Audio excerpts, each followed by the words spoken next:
চারা বসিয়েছি, কিসব চারা না অবশ্য, এখানে আমি করেছি তোমাদের জন্য দেখাবো বলে।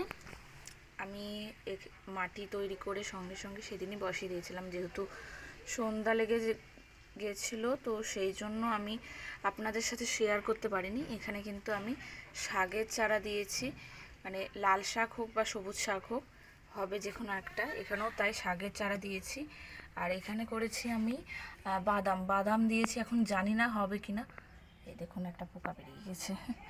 আচ্ছা, বাদামটা হবে কি না আমি জানি না, কারণ একটার মুখ বেরিয়েছিল, বাদ বাকিগুলোর মুখ বেরিয়েছিল না গাছের। তো সেই জন্য দেখা যাক এটা বসানোর পর হয় কি না, না হলে আমাকে উঠিয়ে ফেলতে হবে, অন্য গাছ বসাতে হবে। আপাতত এটা থাক। এই কটাই আমি করেছি নতুন আপডেট। আর এখানে আমাদের জুতো রয়েছে বাগানে যাওয়ার জন্য।